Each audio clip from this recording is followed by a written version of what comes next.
Halo, assalamualaikum warahmatullahi wabarakatuh. Abang-abangku, apa kabar semua? Semoga dalam keadaan baik. Jadi hari ini kita mau ngebahas sedikit tentang problem mengedukasi peternak ayam kampung. Jadi baru-baru ini aku dapat kabar dari salah satu teman kita peternak kalau usaha ternak ayam kampungnya hancur, habis.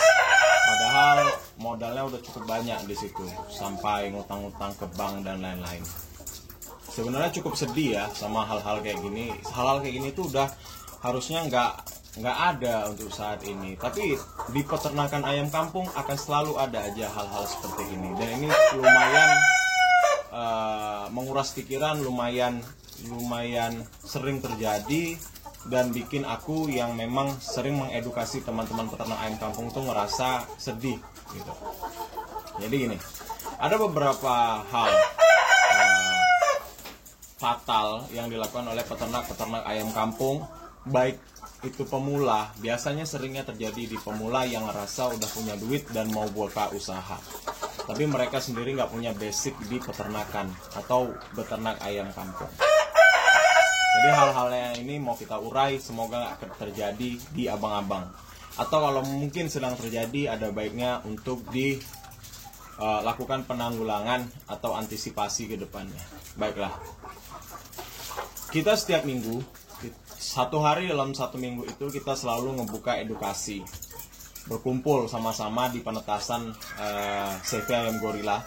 Kita selalu duduk dan kita selalu memberi arahan, terutama untuk peternak-peternak newbie atau peternak-peternak yang baru aja belajar ternak ayam kampung. Dan rata-rata mereka biasanya basicnya itu hanya beternak ayam kampung skala rumahan atau skala non bisnis. Ya, skala non bisnis. Jadi banyak sekali orang-orang seperti mereka yang datang dan ingin belajar. Tapi ada beberapa poin yang aku sering tangkap dari mereka yang datang kemari. Apa yang aku sampaikan itu akan membal ke mereka, karena mereka masih menganut memelihara ayam kampung selayaknya nenek moyang mereka pelihara ayam kampung. Padahal ketika mereka datang ke CV Ayam Gorilla Indonesia, itu udah harusnya mereka paham bahwasannya kita memiliki sistem yang memang sudah harusnya diterapkan untuk memelihara ayam kampung dalam skala bisnis, bukan skala investasi jangka panjang atau skala hobi gitu. Jadi ini dia tipe-tipenya orang yang biasanya pelihara ayam kampung atau pemula itu biasanya gagal. Pertama, mereka terlalu nafsu. Ada orang yang merasa memiliki uang atau modal, baik itu uang memang dari kantong pribadi atau memang investasi dari orang lain atau malah itu minjam dari bank. Mereka datang dan mereka punya mimpi yang cukup besar, yaitu dapat memelihara ayam kampung skala banyak lalu bisa dipanen setiap hari. Dan cara seperti itu adalah cara yang salah. Kita udah coba jelasin, tapi seakan-akan mereka itu ngerasa kalau apa yang aku katakan ini tuh nggak efisien gitu. Jadi kita di dalam peternakan ayam kampung itu usahakan untuk tidak bertangga, umurnya tidak bertangga, tidak 1 minggu sekali masuk, 1 minggu sekali masuk. Kita usahakan itu per sekali panen, kosong, cuci kandang, masuk lagi. Mau berapa terserah, yang penting masuknya bareng. Atau mungkin lebih ke boleh seperti itu, hanya saja tidak terlalu dekat. Nah, tidak terlalu dekat ininya, jarak umurnya. Bentar, stop. Bentar ya bangku ya, ini yang ribut nih, bentar bang. Oke, jadi kita lanjut lagi sama abangku karena ayamnya udah mulai tenang, tadi ribet kali. Jadi karena memang umurnya terlalu dekat bang, jadi di kandang itu pasti nanti ada yang namanya outbreak atau musim penyakit. Nah, kalau abang pelihara satu umur itu nanganinya gampang bang, jadi tinggal abang kasih obat serentak selesai. Tapi kalau abang pelihara berumur-umur, antibodi ayam ini kan berbeda-beda bang setiap umur, ya kan. Nah ketika nanti yang agak gede udah sembuh, yang kecil yang parah. atau yang di bawahan dia yang parah. Lalu abang obati nanti yang bawahan dia, akan balik lagi nanti yang gede yang akan parah. Jadi dia akan berputar-putar. Dan ketika itu udah terjadi bang, aku percaya sekali peternaknya juga akan ikut sakit kepala. Kenapa? Modal untuk ngobatinya itu bakal dalam sekali bang. Modal untuk ngobatinya akan dalam sekali. Nah, jadi usahakan abang-abang peternak pemula, kalau memang punya kandang kapasitas 500, masukin aja semua 500 bang. Nggak apa-apa, masukin 500 sekalian.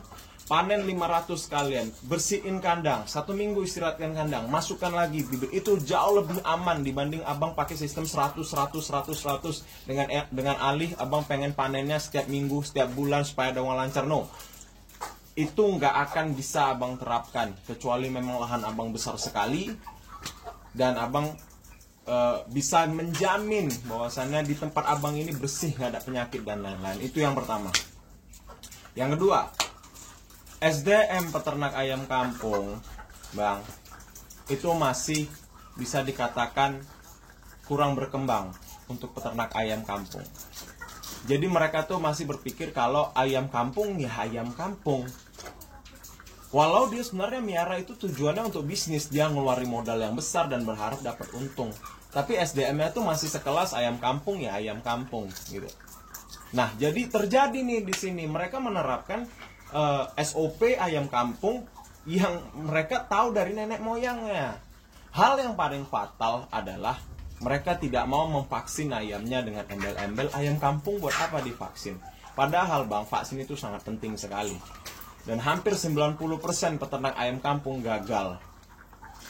Dan gagalnya ini nggak main-main loh ya. Nggak gagal cuma materi, gagal di jiwa dan gagal di rumah tangga. Karena biasanya istrinya ngamuk karena udah ngeluarin duit banyak tapi gagal gitu. Karena dia tidak mau vaksin bang gitu. Ketika dia sudah dikasih tahu, bang divaksin ayam, nggak usahlah ribet, cuma ayam kampung, atau nggak usahlah ayamku dari dulu nggak pernah divaksin, nggak usahlah nenek moyangku tidak pernah ngajarkan vaksin. Ya, hal-hal seperti itulah. Jadi ketika dia nafsu, dia masukin ayam dalam skala banyak, tiba-tiba outbreak, kena penyakit flu, kena penyakit ND, kena penyakit yang harusnya sebenarnya itu remeh-temeh ketika dia vaksin, tapi karena dia nggak vaksin itu ayam sudah ampun-ampunan. Dan nggak cuma ayamnya aja yang orangnya juga bakal begitu gitu. Nah, saat dia memperbaiki itu, modalnya udah keburu habis dan akhirnya dia gagal. Nah, yang ketiga, sama seperti sebenarnya yang kasus kedua, yaitu ketika mereka tuh masih percaya kalau ayam kampung ya adalah ayam kampung gitu. Ayam kampung dilepas juga hidup. Ayam kampung diberi makan ngasal-ngasal juga bakal hasil. Hal ini nih yang agak sulit nih. Kenapa? Mereka berpikir, wah dengan campuran pakan alternatif ayam kampung dapat dipanen dan untung berlipat.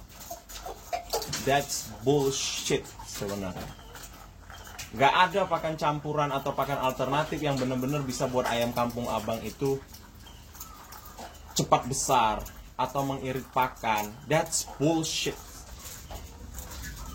Jadi gini, ketika abang pelihara ayam kampung untuk bisnis, ya, ketika abang pelihara ayam kampung untuk bisnis, jangan samakan abang pelihara ayam kampung untuk investasi jangka panjang yang panennya nggak ditarget dan nggak dimodalin gitu. Jadi mau mati ya silakan mati, mau besar ya silakan besar, mau dia tidak besar juga nggak apa-apa, toh juga panennya tahun depan. Nggak bisa. Kalau abang sudah skala bisnis, abang harus punya target. Dan pakan sebaik-baiknya harus diberikan. Pakan apa? Let's say lah pakan pabrik. Tapi kan pakan pabrik mahal bang. Emang abang pernah ngitung kalau pakan racikan itu nggak lebih mahal dari pakan pabrik? Oke, memang harganya terkesan murah, 5.000, 3.000 per kilo gitu. Tapi waktu yang abang butuhkan untuk panen bisa mundur 3 bulan, 4 bulan. Dan ketika abang kumpul lagi harga pakan itu lagi, abang kalkulasikan, mungkin aja lebih mahal dari pakan pabrik. Yang pertama. Yang kedua, ketika nutrisinya tidak sesuai bang, sel-sel dalam tubuh ayam ini itu akan kekurangan nutrisi. Endingnya apa? Pertumbuhannya juga berkurang, selain itu daya tahan tubuhnya juga bakal anjlok. Gitu. Nah, ketika daya tahan tubuh anjlok, ayam abang kena hujan sedikit sakit. Dan hal-hal seperti ini sebenarnya yang bener aja lah. namanya. Nah, hal-hal seperti ini yang sebenarnya bikin gagal gitu. Jadi mohon sekali untuk teman-teman, kalau memang ada waktu, ayo main kita ke penetasan. Jadi nanti kita bahas tentang hal-hal seperti ini. Kita perdalam lagi hal seperti ini. Dan usahakan ketika abang mau usaha dan abang belum punya basic usaha ini, ngikut aja gitu loh. Ngikut sama yang memang sudah punya pengalaman di sini gitu. Sumber-sumber dari YouTube dan lain-lain tutup dulu aja bang, karena di YouTube itu mereka hanya menampilkan sukses-suksesnya aja gitu. Ketika abang kolaps karena YouTube, orang YouTube tuh nggak peduli karena mereka tuh maunya AdSense dari abang aja. Sama seperti di Facebookku, aku nggak pasang AdSense karena memang astagfirullahaladzim. Ya udah, oke. Jadi gitu aja bang, karena ini ayam udah keburu ribut. Jadi semoga bisa dipetik, ada yang bisa dipetik dari pembicaraan di sini. Assalamualaikum warahmatullahi wabarakatuh.